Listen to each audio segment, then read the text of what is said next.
Hello, everyone. Tonight, we're standing on a steep, sun-baked roof with a black grandmother whose knees are shaking as she scrubs moss off shingles she once paid for with overtime shifts.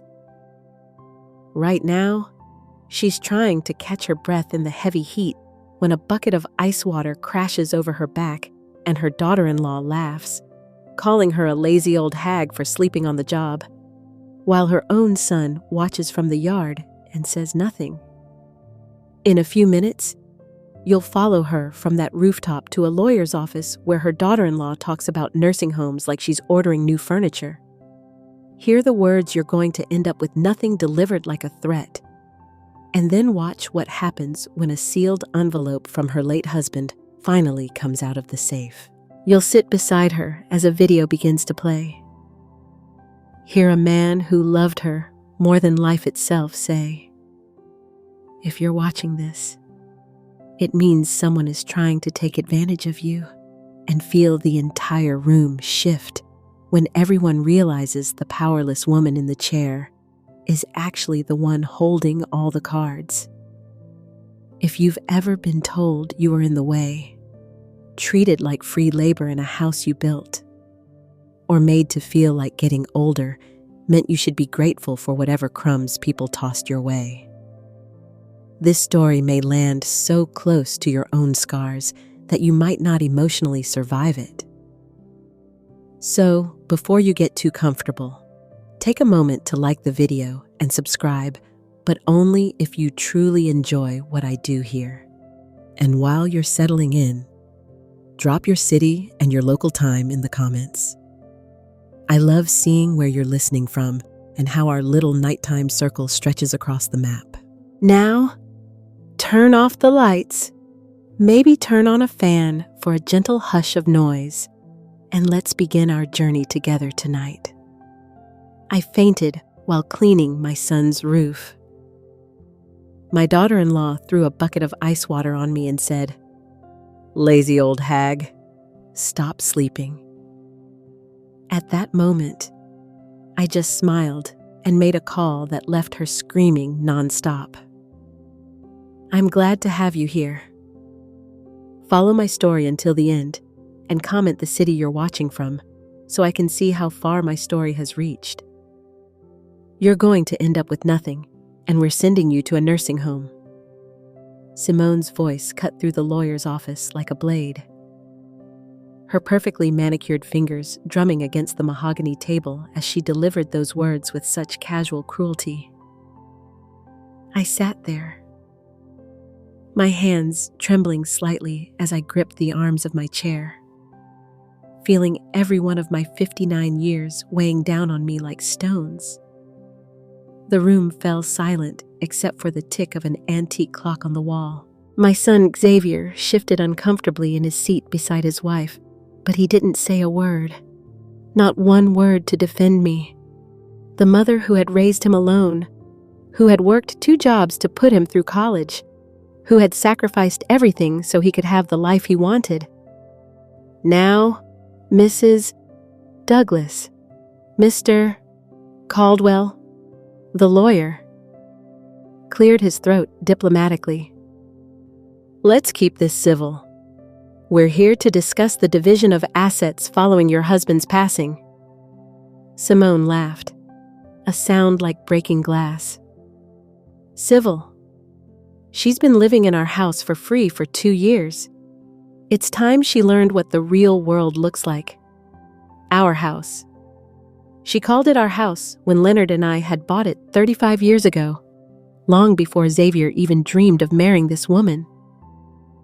But somehow, in the 2 years since my husband's death, Simone had managed to make me feel like a guest in my own home. Mom. Xavier finally spoke, his voice barely above a whisper. He wouldn't even look at me. Maybe it would be better if you had professional care. You know, people your age, people my age. As if 59 meant I had 1 foot in the grave. As if the woman who had potty trained him, who had stayed up nights when he had pneumonia, who had cheered at every baseball game, was now too old and useless to matter. I looked at my son, really looked at him. When had his eyes become so cold? When had his spine become so bent under his wife's influence? This wasn't the boy who used to climb into my bed during thunderstorms, who would beg me to make my special pancakes on Sunday mornings. The house needs to be sold, Simone continued, pulling out a folder thick with papers. Xavier and I have found a lovely little facility about an hour away, very affordable. They even have bingo nights. She said it like she was doing me a favor, like being shipped off to rot among strangers was some kind of generous gift. The other people in the room, Xavier's Uncle Curtis, Leonard's sister Denise, they all sat there watching this spectacle unfold. Some looked uncomfortable. Others seemed almost amused by my predicament. Denise actually chuckled. "Well, May, you always said you wanted to try new things. New things like being abandoned by the family I had devoted my life to building." Mr. Caldwell shuffled through his papers, his expression neutral but professional. "Mrs. Douglas, you do understand that without a clear will from your late husband regarding the house, and given that your son is listed as co-owner on several accounts." "She understands," Simone interrupted, waving her hand dismissively. "Don't you, May? You understand that this is what's best for everyone." I wanted to scream. I wanted to stand up and tell them all exactly what I thought of this betrayal. But instead, I just sat there, feeling smaller and smaller with each passing moment. The woman who had once been strong enough to work double shifts at the diner while putting herself through night school, who had been brave enough to raise a child alone after Leonard's first heart attack, that woman seemed to have disappeared somewhere along the way. "The nursing home has an opening next week," Xavier said, still avoiding my eyes. "We've already put down the deposit." Already put down the deposit. They had planned this, discussed it, arranged my entire future without even pretending to include me in the conversation. I was being disposed of like an old piece of furniture they no longer wanted. Curtis shifted in his chair, finally speaking up. "Now hold on. This seems a bit rushed. Maybe May should have some time to consider her options." "What options?" Simone's voice turned sharp. "She has no income beyond Social Security. She can't maintain a house this size. Be realistic." "Curtis." "Realistic. That's what they called it when they wanted to justify treating me like garbage." "Mr. Caldwell cleared his throat again. "Well, there is one matter I need to address before we proceed. Your late husband left specific instructions about a sealed document in my safe. It's not to be opened unless certain conditions are met." Simone rolled her eyes. "What kind of conditions? I'm not at liberty to discuss the details. But I believe those conditions may have been met today." He stood up, moving toward a large safe in the corner of his office. Leonard was very specific about when this envelope should be opened. My heart began to pound. Leonard had always been a careful man, thoughtful about details that others overlooked, even in death. Maybe he had found a way to protect me from this nightmare. "This is ridiculous," Simone muttered. But I noticed her confidence wavering just slightly as Mr. Caldwell pulled out a manila envelope sealed with red wax. The envelope had my name written on it in Leonard's familiar handwriting, along with a date from 3 months before his death. He had known somehow. He had seen this coming. Mr. Caldwell broke the seal carefully and pulled out what appeared to be a DVD and several official-looking documents. "Mrs. Douglas, Your husband left specific instructions that you should view this immediately if you were ever threatened with removal from your home or mistreated by family members." The words hung in the air like a challenge. Simone's face had gone pale, and Xavier was finally looking at me, confusion written across his features. As Mr. Caldwell moved to set up the small television in his office, I felt something I hadn't experienced in months, a tiny spark of hope beginning to flicker in the darkness that had consumed my life. The screen flickered to life, and there was Leonard sitting in this very office, looking directly into the camera with the serious expression I knew so well. My eyes filled with tears just seeing his face again, but his first words made everyone else in the room go completely silent. "If you're watching this, May, it means someone is trying to take advantage of you, and I made sure that would never happen." The video paused as Mr. Caldwell adjusted the volume, but Leonard's words echoed in my mind. "If you're watching this, May, it means someone is trying to take advantage of you." I could feel Simone's eyes boring into me from across the table. Her earlier confidence now replaced with something that looked almost like fear. Xavier sat frozen, his mouth slightly open, as if he couldn't quite process what was happening. As the video resumed, Leonard's voice filled the room with that calm authority I remembered so well. "I've been watching, sweetheart. I've seen how things have changed since I got sick. I've seen how our son allows his wife to treat you, and I won't have it." My throat tightened, even from beyond the grave. Leonard was defending me in a way that Xavier never had. But before the video could continue, memories came flooding back, pulling me into the painful recollections of how we had reached this point. I remembered the exact moment when everything started to change. It was 18 months ago, just 6 months after Leonard's funeral. Simone had suggested they move in temporarily to help me through my grief. At first, it seemed like a blessing. The house felt so empty without Leonard, and having Xavier close by was comforting. But within weeks, small changes began.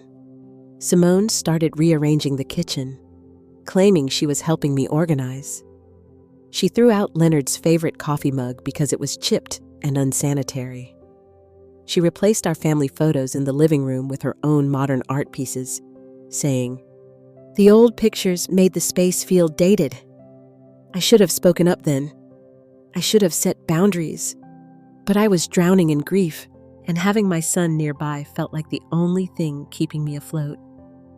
So I stayed quiet while she slowly erased Leonard from our home." The worst part wasn't the redecorating. It was watching my relationship with Xavier deteriorate day by day. Simone had a way of positioning herself between us during every conversation, answering questions I directed to him, making decisions about our life without consulting me. "Mom, don't you think you're getting a little forgetful?" Xavier had asked one evening after Simone claimed I'd forgotten to turn off the stove. I hadn't forgotten. I'd been interrupted by her phone call while cooking dinner. But when I tried to explain, Simone just smiled that patronizing smile and patted my shoulder. "It's normal at your age, May. Nothing to be embarrassed about." Your age? She was only 15 years younger than me, but she spoke to me like I was ancient and incompetent. The financial pressure started subtly, too. "The property taxes are going up," Simone would mention during dinner, "and the heating bill was huge this winter. Maybe we need to think about downsizing." She never said it directly, but the implication was clear. The house was too expensive for me to maintain alone. Never mind that Leonard and I had paid off the mortgage years ago. or that I had savings specifically set aside for maintenance and taxes. Somehow, in Simone's version of reality, I was a financial burden on them. I started giving them money for household expenses, thinking I was being helpful. When the refrigerator needed replacing, I paid for it. When they wanted to renovate the master bathroom, I contributed half the cost. Each time, Simone would thank me with that same false sweetness, then make another comment about how difficult it must be for me to manage on a fixed income. The isolation was perhaps the cruelest part. My longtime friends stopped visiting because Simone made them uncomfortable with her pointed comments about not wanting to overstimulate May. My weekly bridge club became a monthly occurrence, then stopped altogether because Xavier worried about me driving in traffic. I became a prisoner in my own home, dependent on their approval for everything from grocery shopping to doctor's appointments. When had I become so weak? When had I allowed myself to shrink into this shadow of the woman I used to be? The woman I used to be had survived Leonard's first heart attack when Xavier was only 12. I had juggled 2 jobs, managed all the household responsibilities, and still found energy to help him with homework and drive him to soccer practice. I had been strong then, resilient. But grief has a way of making you vulnerable. And Simone had recognized that vulnerability from the beginning. She hadn't moved in to help me.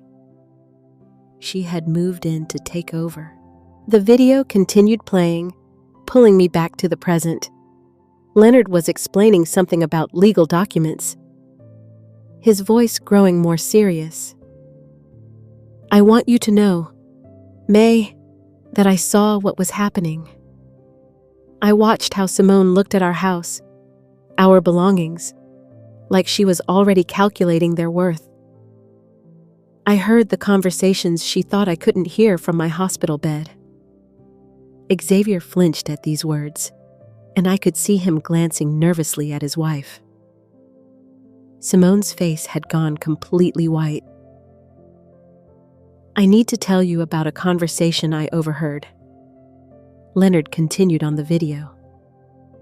It was the night before my last surgery. Simone and Xavier were in the hospital corridor, and she was already making plans. My heart started pounding. I remembered that night. I had been sitting by Leonard's bedside, holding his hand while he slept fitfully before the risky procedure that ultimately took his life. I had stepped out only briefly to get coffee from the vending machine. She told our son that once I was gone, it would be easy to convince you that you needed care, that the house was too much for you to handle. She had already researched nursing homes. May, before I was even dead. The room was deadly silent now. I could hear the clock ticking. Could hear Simone's shallow breathing. Could feel Xavier's shock radiating across the table.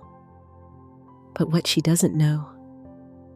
Leonard's voice grew stronger, more determined. Is that I made preparations. I protected you, sweetheart, in ways she never saw coming. Mr. Caldwell paused the video and looked directly at me. Are you ready to hear the rest, Mrs. Douglas? Because what comes next is going to change everything. I looked around the room at the faces of people who had been ready to ship me off to die among strangers, and I felt something I hadn't experienced in months. A surge of the old strength, the old determination. Play it, I said, my voice steadier than it had been in years. I want to hear everything. Leonard's face filled the screen again as Mr. Caldwell resumed the video. Even through the grainy recording, I could see the determination in his eyes. the same look he used to get when he was solving a particularly difficult problem at work. May, what I'm about to tell you is going to sound complicated, but I need you to listen carefully. 3 months ago, when Dr. Holloway told me the cancer was spreading faster than expected, I knew I had to protect you from what I could already see coming. My chest tightened. Leonard had never told me the cancer was spreading faster. He had kept that knowledge to himself, shouldering the burden alone while making plans to protect me. I've restructured our assets in a way that Simone doesn't understand, and frankly, in a way that our son doesn't understand either. The house, the savings accounts, the investment portfolio, none of it is what it appears to be on the surface. Simone made a small, choking sound. Xavier was gripping the edge of the table so hard his knuckles had turned white. You see, Leonard continued, his voice taking on the patient tone he used when explaining complex concepts. I established what's called a revocable living trust 18 months ago. The house isn't just in both our names anymore, May. It's held by the trust with you as the primary beneficiary and trustee. Mr. Caldwell paused the video and pulled out one of the documents from the envelope. This is the trust agreement, Mrs. Douglas. What your husband is explaining is that while your name appears on various documents as co-owner with your son, the legal reality is quite different. I stared at the papers, trying to process what this meant. Legal documents had always intimidated me, but I could see Simone's face growing paler with each word the lawyer spoke. What does that mean exactly? I asked, my voice barely above a whisper. Mr. Caldwell smiled, the first genuine smile I'd seen from him all day. It means, Mrs. Douglas, that you have far more control over your assets than anyone in this room realized, including your son and daughter-in-law. He resumed the video, and Leonard's voice filled the room again. The beautiful thing about a trust, sweetheart, is that it includes specific conditions. I've written into the agreement that if you are ever threatened with forced relocation, or if anyone attempts to coerce you into giving up your home, the trust activates additional protections. What kind of protections? Xavier finally found his voice, though it came out as barely more than a croak. As if Leonard could hear the question from beyond the grave, he continued. If anyone, and I mean anyone, including our son, tries to force you out of your home or threatens you with institutionalization against your will, they forfeit any claim to inheritance, not just from the house, but from everything. The silence in the room was deafening. I could hear my own heartbeat thundering in my ears. But that's not all. Leonard's voice continued, and I could almost hear the satisfaction in his tone. I've also established what's called a protection clause. If you're ever mistreated by family members who are supposed to care for you, you have the right to revoke their access to any shared assets immediately. Simone finally found her voice, though it came out as a strangled whisper. This can't be legal. You can't just cut family out like that. Mr. Caldwell looked at her with professional detachment. Actually, Mrs. Douglas, it's completely legal. Your father-in-law was very thorough. He consulted with 3 different attorneys to ensure the trust would hold up under any legal challenge. Leonard's image on the screen leaned forward slightly, his expression growing more serious. May, I need you to understand something. I loved our son, but I watched him change after he married Simone. I watched him become weak, spineless. I watched him allow his wife to disrespect you in ways that would have horrified the boy I raised. Xavier flinched as if he'd been slapped. His eyes darted between the screen and me, confusion and shame wearing across his features. "I'm not doing this to be cruel," Leonard continued. "I'm doing this because you deserved better than to spend your final years being treated like a burden. You sacrificed everything for our family, and our family owes you dignity and respect, not manipulation and threats." The video showed Leonard pausing to take a sip of water, and I could see how frail he had become in those final months. But his voice remained strong as he continued. "Here's what the trust means in practical terms. You own the house outright, not co-ownership, not shared ownership. You own it. The bank accounts that Simone thinks are joint accounts, they're controlled by the trust, which means controlled by you. The investment portfolio that our son assumes he'll inherit, that's yours, too, as long as you're alive and not being mistreated." I felt dizzy all these months of feeling powerless, of being made to feel like I was dependent on their charity, and I had actually been in control the entire time. "But Leonard," I whispered to the screen, "why didn't you tell me?" As if he could anticipate my question. Leonard's voice answered, "I didn't tell you about the trust initially because I hoped it wouldn't be necessary. I hoped our son would step up and protect you the way a son should protect his mother. I hoped Simone would show you the respect you deserved, but I prepared for the possibility that they wouldn't." Mr. Caldwell pulled out another document. "This is the key provision. Mrs.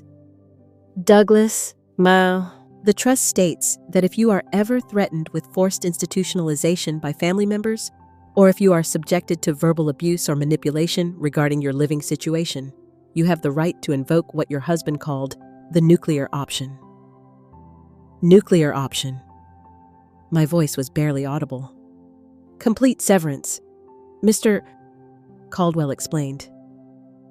"You can cut off their access to any inheritance, remove them from your will entirely, and take back any money or property you may have given them over the past 2 years. The implications hit me like a tidal wave.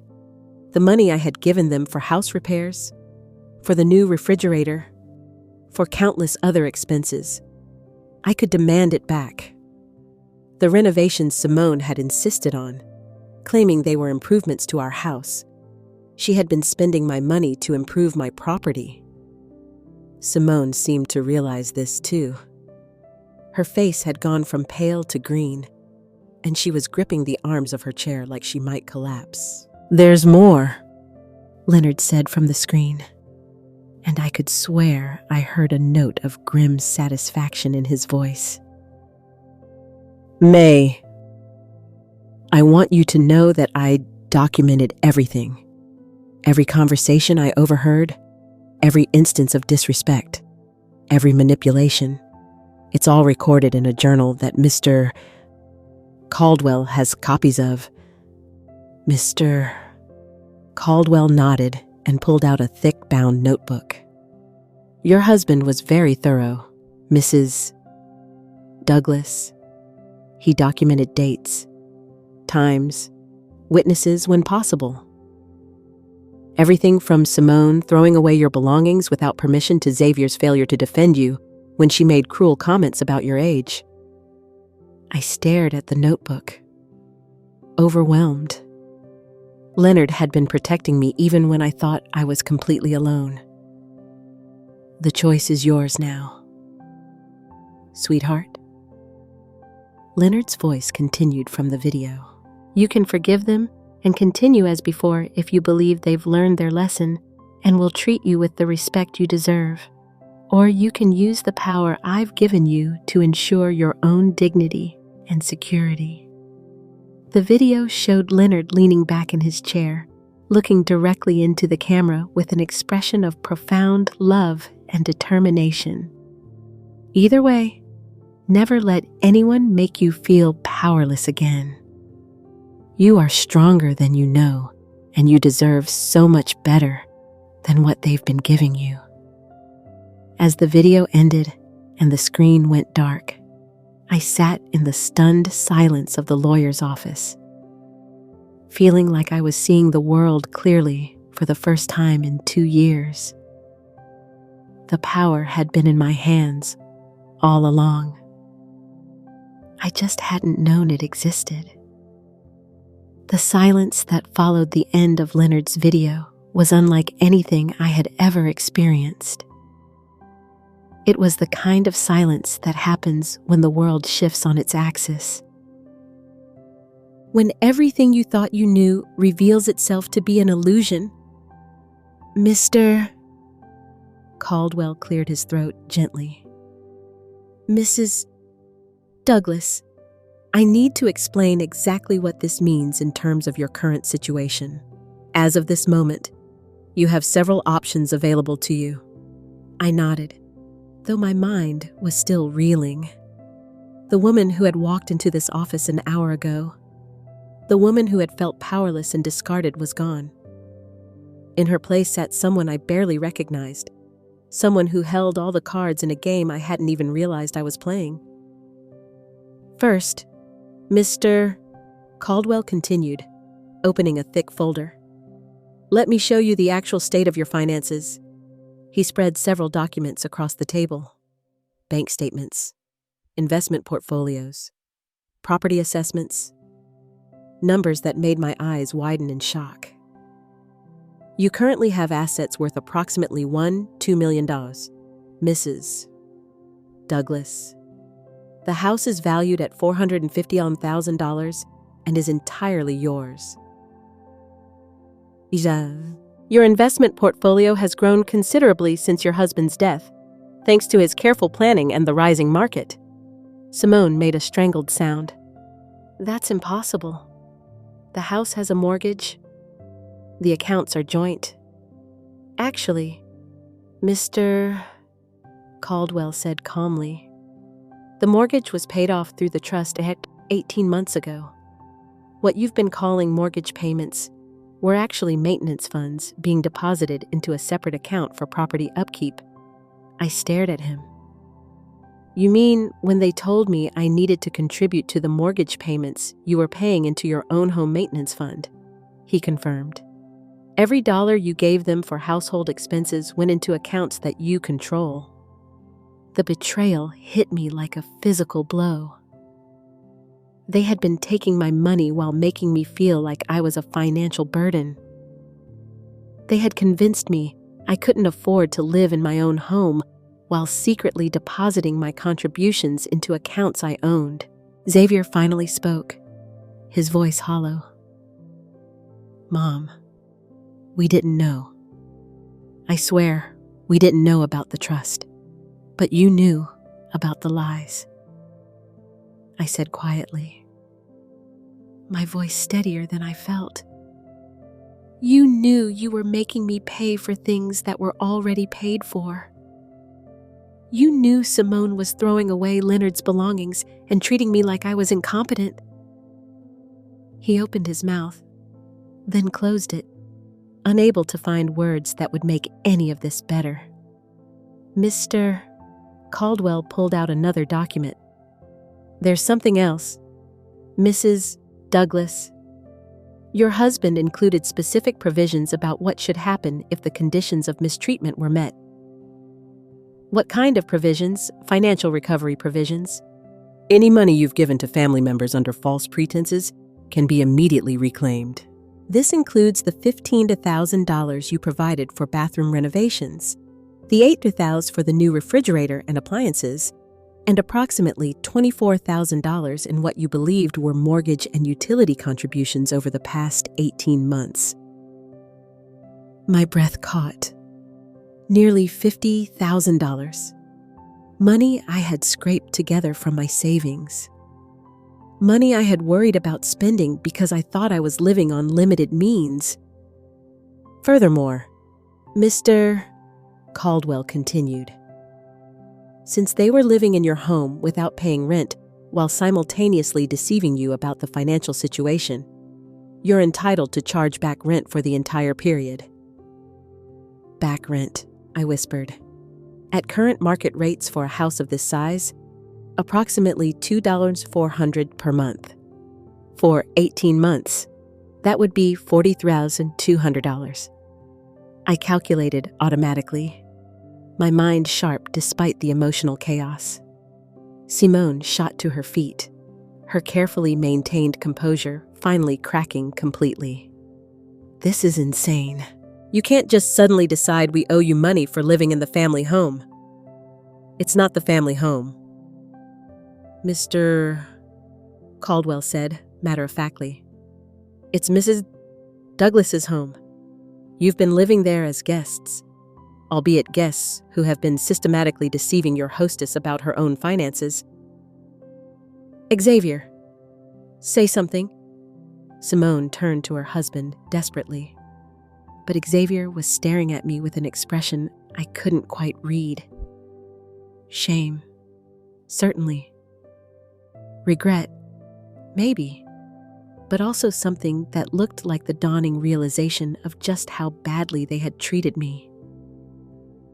Mom, he said softly.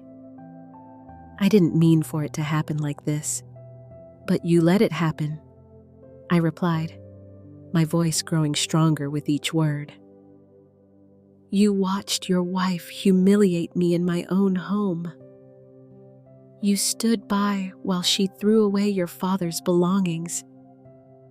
You never once stood up for me when she made me feel like I was a burden. She convinced me you were getting confused, that you needed help managing things. I was never confused, Xavier. I was grieving. There's a difference. Mr. Caldwell pulled out yet another document. Mrs. Douglas, there's one more thing your husband wanted you to know. He left you a personal letter, separate from the trust documents.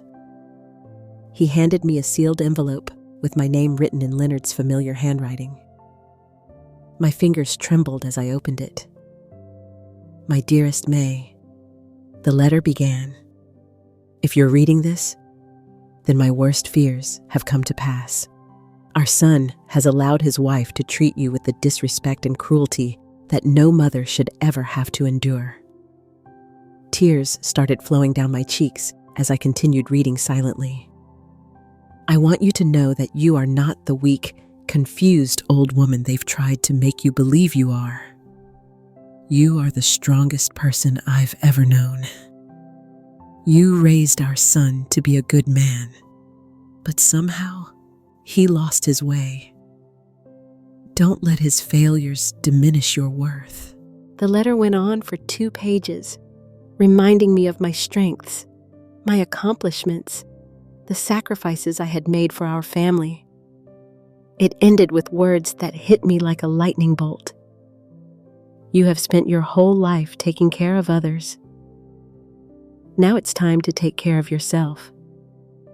You owe them nothing except what they earn through respect and kindness.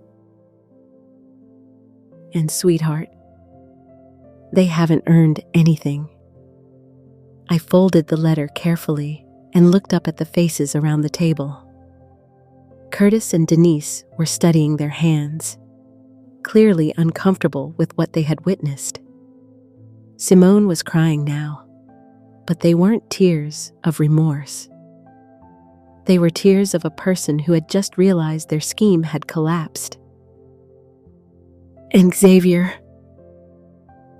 was looking at me like he was seeing me for the first time in years.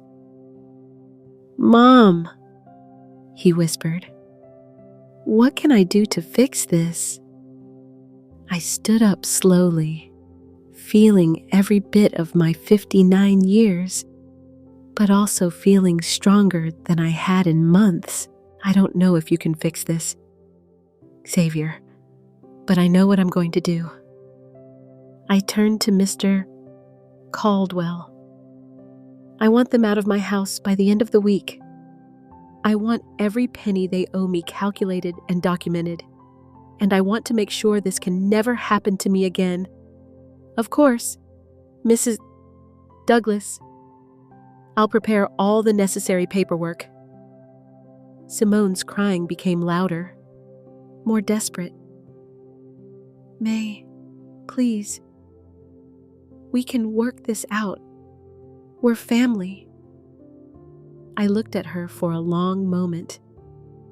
This woman who had systematically tried to destroy my self-worth and steal my security. "Family doesn't lie to each other," I said quietly. "Family doesn't make each other feel worthless. Family doesn't threaten to throw each other away like garbage." I gathered my purse and Leonard's letter, feeling lighter with each step toward the door. "I'll be in touch about the arrangements, Mr. Caldwell. And thank you for keeping my husband's promise to protect me." As I walked out of that office, I could hear Simone's voice behind me, high and panicked, demanding to know how they were going to pay me back, where they were going to live. But for the first time in 2 years, her problems weren't mine to solve. I was finally free. The house felt different when I walked through the front door that evening. It was still the same house where Leonard and I had raised Xavier, where we had celebrated birthdays and anniversaries, where we had built a life together. But now it felt like mine again. Truly mine. In a way, it hadn't for the past 2 years. Simone was in the kitchen, standing at the counter with her phone pressed to her ear. I could hear fragments of her conversation as I passed by. Completely unreasonable. She can't just kick us out. There has to be something we can do legally. She hung up when she saw me and turned around, her eyes red and swollen from crying. But there was something harder in her expression now, a calculating look that I recognized all too well. "May, we need to talk," she said, her voice attempting to sound reasonable and calm. "No, we don't," I replied, heading toward the stairs. "You need to pack. You have until Sunday to be out of my house." "Your house," Simone's facade cracked slightly. "This has been Xavier's home, too. He grew up here. You can't just throw your own son out on the street." I stopped at the bottom of the stairs and turned to face her. "Xavier chose to stand by while you humiliated me. He chose to participate in lying to me about my own finances. He chose to let you treat me like I was senile and incompetent. Those were his choices. Simone, now he gets to live with the consequences. He's your son," she practically shouted. "What kind of mother throws out her own child?" The question hit me like she intended it to, stirring up the guilt I had carried for so long. But Leonard's letter was still in my purse, and his words echoed in my mind. "You owe them nothing except what they earn through respect and kindness. The kind of mother who finally learned that being someone's parent doesn't mean letting them destroy you," I said quietly. "The kind of mother who realizes that love without respect isn't love at all." Simone's expression shifted again, and I could practically see her switching tactics. "Look, I know things got out of hand. I know I said some things that hurt your feelings. But we're family. May, families forgive each other. They work things out. Hurt my feelings," I repeated, incredulous. "You convinced me I was losing my mind. You made me pay for things that were already paid for. You threw away my husband's belongings without asking. You threatened to put me in a nursing home. That wasn't hurting my feelings. Simone, that was psychological abuse." She flinched at the word abuse, but quickly rallied. "I was trying to help you. The house is so big, and you seemed overwhelmed. I was grieving," I said firmly. "There's a difference between being overwhelmed and being incompetent. But you used my grief to manipulate me. and you taught my son to do the same thing." Xavier's car pulled into the driveway at that moment, and I could hear his footsteps on the front porch. He walked in looking like he had aged 10 years since the meeting at the lawyer's office. "Mom," he said as soon as he saw me, "can we please talk?" Simone immediately moved to his side, her hand on his arm in that possessive way I had learned to recognize. "I was trying to explain to your mother that this is all just a misunderstanding. Stop."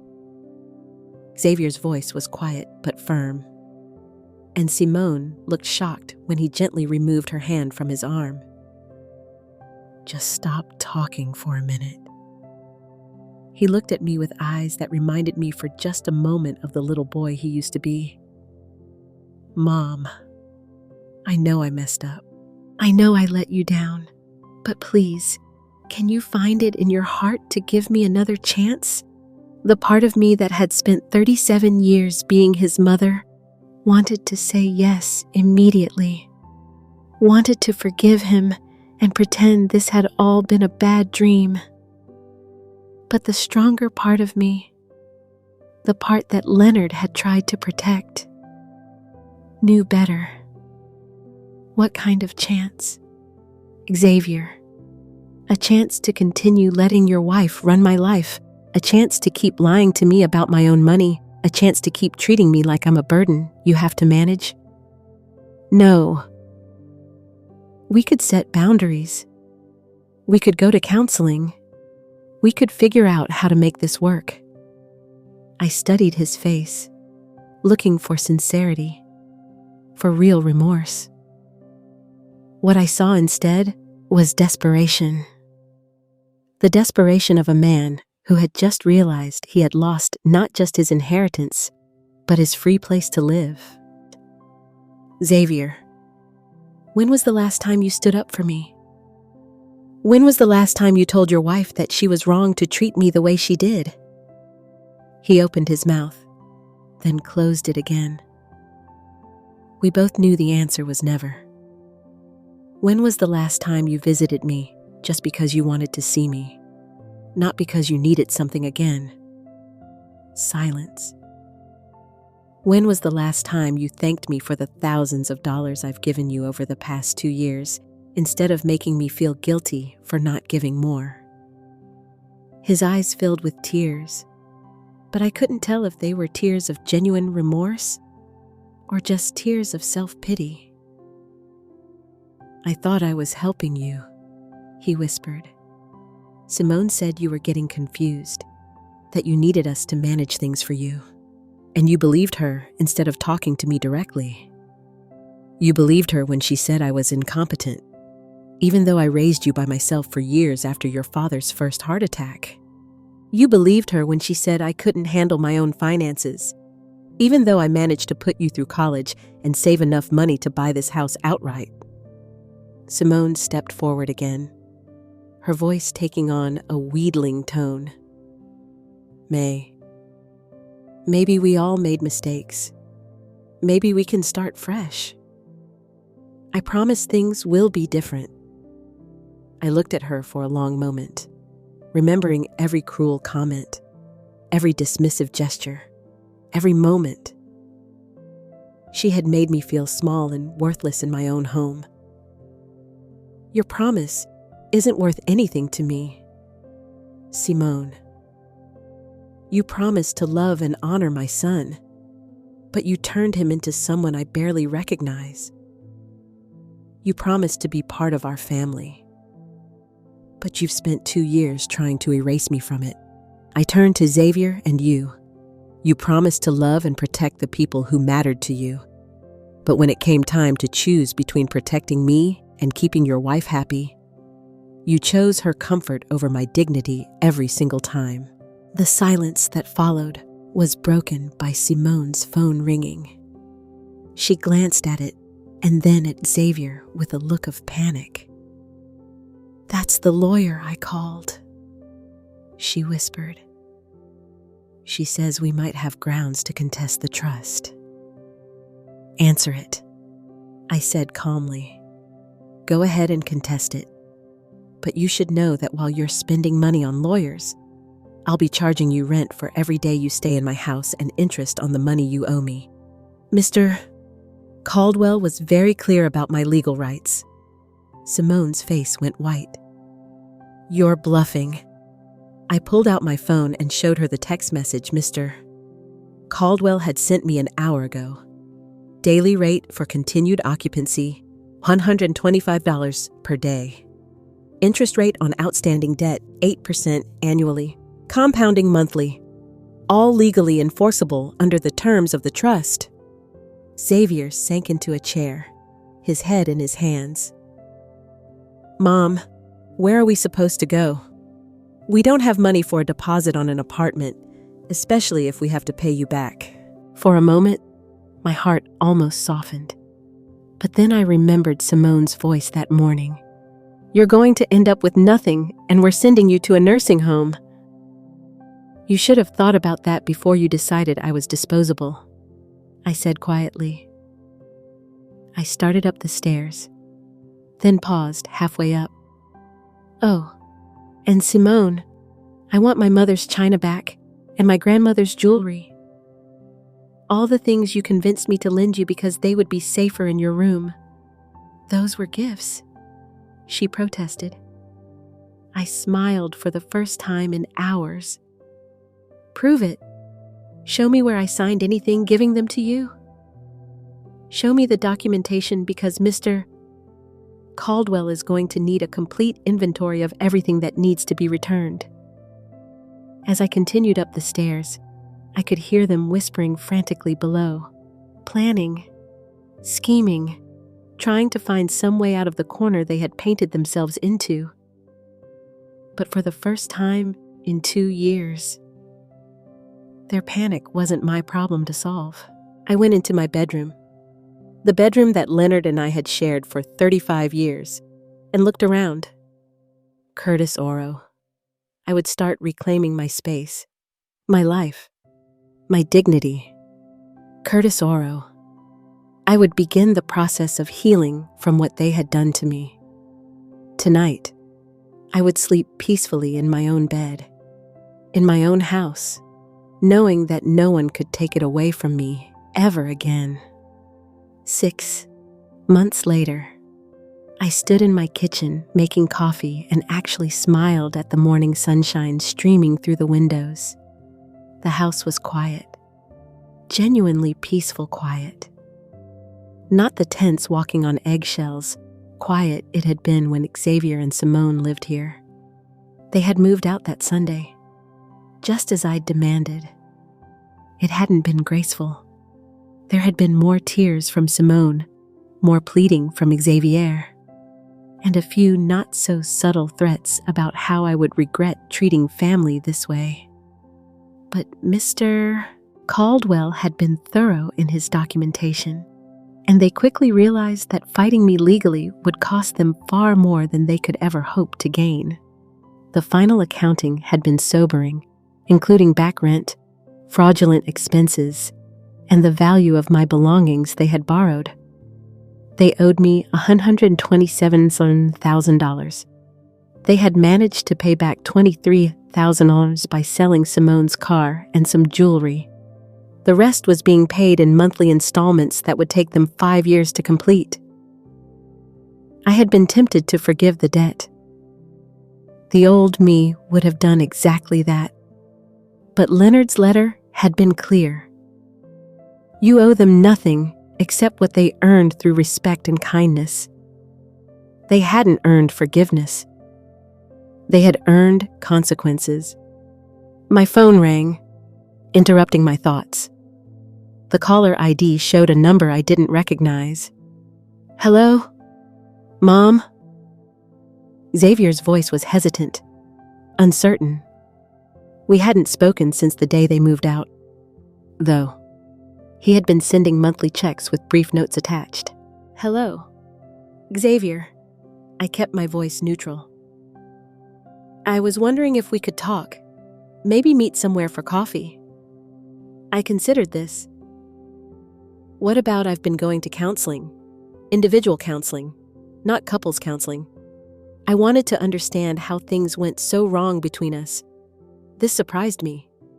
The Xavier I knew would have blamed everyone else for his problems.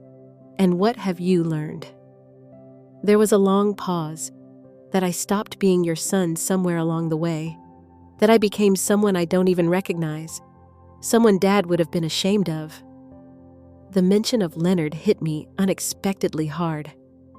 Your father loved you, Xavier, even when he was disappointed in you. I know. That's part of what makes this so hard. His voice cracked slightly. Mom, I don't expect you to forgive me. I don't even know if I deserve forgiveness.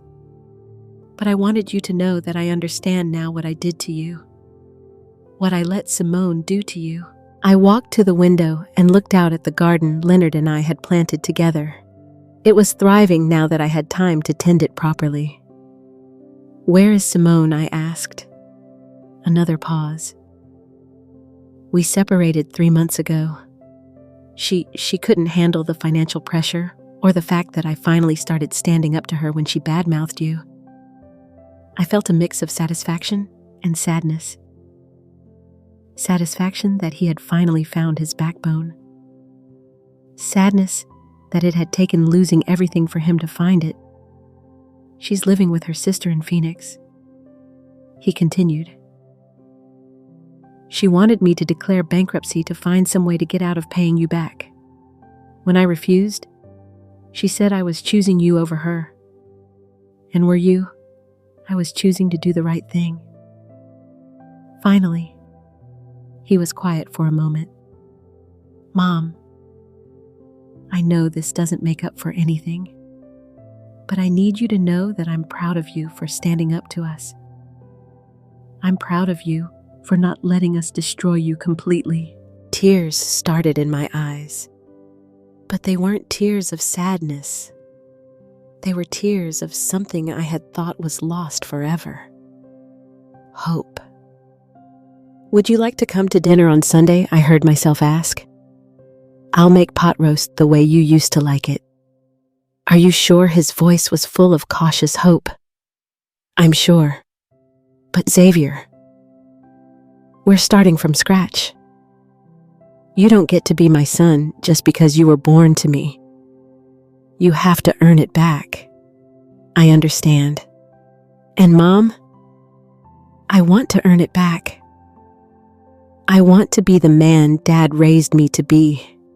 After we hung up, I sat at my kitchen table and thought about the journey that had brought me to this point. 6 months ago, I had been a broken woman who felt powerless and discarded. Today, I was someone who had reclaimed not just her assets, but her sense of self-worth. The house around me told the story of that transformation.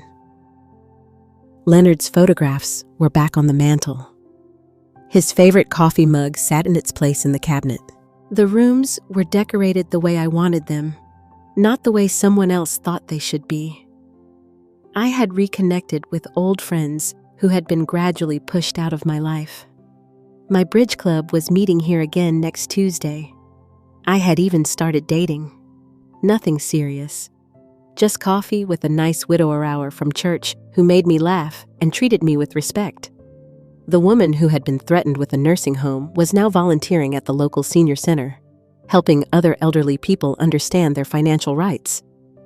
I had seen too many situations like my own. Adult children taking advantage of grieving parents, using confusion and isolation as weapons. But perhaps most importantly, I had learned that love without respect isn't love at all. It's manipulation, and I was worth more than that. The doorbell rang, pulling me from my thoughts. When I opened the door, I found a delivery man holding a small package. May Douglas, he asked. I signed for the package and looked at the return address. It was from a jewelry store in Phoenix, Simone's new city. Inside was my grandmother's pearl necklace, the one Simone had claimed was lost during their move. There was a note with it. Mrs. Douglas, I found this among my daughter's belongings. She told me it belonged to her, but the inscription inside says, "To my darling May, with love, Grandma Rose. I thought you should have it back. I'm sorry for any trouble my daughter caused you. Angela Foster." I held the pearls in my hands, remembering my grandmother fastening them around my neck on my wedding day. They had been in Simone's jewelry box all along, probably the first thing she had hidden when they moved in. But instead of anger, I felt something like pity for Simone. She had traded a family for some stolen jewelry and a life built on lies. In the end, she had lost everything that mattered and kept only the things that didn't. That evening, I called my neighbor Rosa, who had become a good friend again after being frozen out during the Simone years. "Rosa, I wanted to ask you something. Do you remember what I was like before? Before Leonard died? Before everything that happened with Xavier and his wife Rosa was quiet for a moment? You were strong, May. You were kind, but you didn't let people walk all over you. You spoke your mind. You took care of people, but you took care of yourself, too. I feel like I'm finding that person again." I said, "Good," Rosa replied firmly. I missed her. As I got ready for bed that night, I looked at myself in the mirror. The woman looking back at me was 59 years old with gray hair and wrinkles and age spots. But she was also strong, dignified, unbroken. Leonard had been right in his letter. I wasn't the weak, confused old woman they had tried to make me believe I was. I was the woman who had survived being widowed at 24 and raised a son alone. I was the woman who had worked 2 jobs and put herself through night school. I was the woman who had loved deeply and lost greatly and kept going anyway. I was enough. I had always been enough. And tomorrow I would wake up in my own house, in my own bed, living my own life on my own terms tomorrow, and every day after that, I would be free. Xavier might earn his way back into my life, or he might not. Either way, I would be fine because I had learned the most important lesson of all.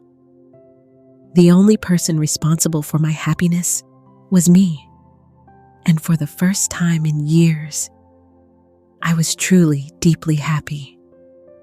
As I turned off the light and settled into bed, I whispered a quiet thank you to Leonard for protecting me, even from beyond the grave, and to myself for finally finding the courage to accept that protection.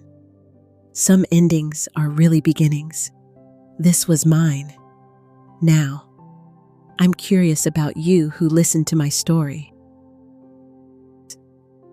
What would you do if you were in my place? Have you ever been through something similar? Comment below. And meanwhile, I'm leaving on the final screen 2 other stories that are channel favorites, and they will definitely surprise you. Thank you for watching until here. And now, as this whole journey from a blistering rooftop and a bucket of ice water to a quiet bedroom in a house that is finally, fully hers, drifts farther away from you, let the sharpest pieces begin to soften. The shock of cold water hitting her back. The words, lazy old hag, and nursing home echoing through a lawyer's office. The way her own son sat in silence while his wife planned her future like she was a piece of furniture. All of that can start to blur now, like headlights smearing into soft streaks on a long highway at night. You've just spent time with a black grandmother who thought she had lost every bit of power she ever had, only to discover that the man she buried had been quietly building a wall of protection around her the whole time. You watched her sit in a stiff chair, while her husband's face flickered onto a small screen. Heard him call out the very cruelty she'd been living through. And then learned, with her, that the house, the accounts, the investments, all of it was held in a way that honored her dignity, not their greed. You stayed with her through the wave of betrayal when she realized how they'd lied about mortgages and bills, and you stood beside her when she finally said the words no one expected to hear, "Get out of my house." If anyone has ever tried to convince you that you're lucky just to have a bed in a corner, or acted like keeping you around was some kind of charity, let this settle over you like a warm blanket. You are not a charity case. You are not an extra piece of furniture to be moved when it's convenient. You are allowed to draw a line, to ask for what's yours, and to choose your own peace over other people's comfort. So, wherever you are right now, lying in bed, curled on the couch, or listening in the dark with your eyes already heavy, notice how your body begins to let go. Let your shoulders drop. Unclench your jaw. Let your hands rest instead of brace. Let each breath come in slowly and leave even slower, like waves sliding in and out along a quiet, moonlit shoreline, or like sheer curtains lifting and settling in a night breeze. You don't have to decide tonight who to cut off or how to protect yourself from the people who should have loved you better. For these next few moments, your only job is to breathe and let your thoughts drift farther and farther away, like papers being slid back into a file and tucked gently into a drawer at the end of a long day. Let your heart hear this almost like a whisper. You are not invisible. You are not too late. And you are not alone in how this feels. When your eyes are ready to close, let them. Let this story sink to the bottom of your mind like a smooth stone in deep, calm water. And as sleep moves toward you, rest in the quiet truth that you matter just as you are, exactly where you are tonight.